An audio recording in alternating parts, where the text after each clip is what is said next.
Dans cet appartement de Los Angeles, Lisa et Jasper préparent leur fils Orlando pour l'école.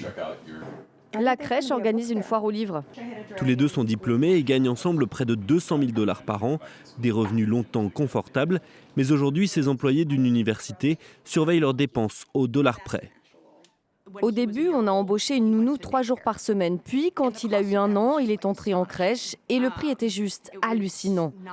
C'est pratiquement comme payer un deuxième loyer. Comme beaucoup d'Américains, ce couple a dû s'adapter à une nouvelle réalité. Aux États-Unis, les prix ont bondi de 24% en 5 ans.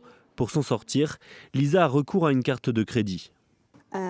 Et là, c'est là où j'en suis aujourd'hui.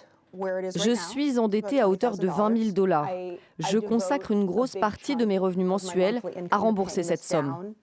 Partout dans le pays, se nourrir coûte de plus en plus cher. Même les fast-foods ne sont plus aussi abordables. Nous avons comparé les prix de l'enseigne McDonald's en 2014 avec ceux pratiqués aujourd'hui dans un restaurant d'Hollywood.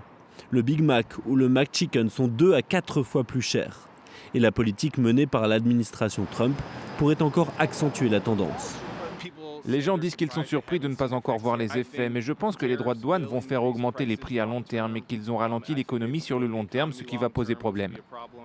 Pour les plus défavorisés, les difficultés sont quotidiennes. L'organisation Jewish Family Service distribue des repas gratuits à des seniors comme Frank, 81 ans.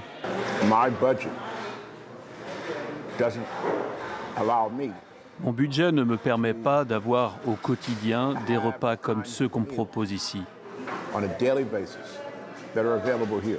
Et cet octogénaire remarque que les bénéficiaires sont de plus en plus nombreux. Ce sont des gens qui appartenaient à la classe moyenne, mais qui aujourd'hui, à cause de l'inflation, ont besoin de cette aide. Sur le papier, l'inflation a effectivement ralenti pour atteindre 2,7% en décembre, mais les prix continuent donc d'augmenter et avec eux le sentiment de déclassement d'une grande partie de l'Amérique.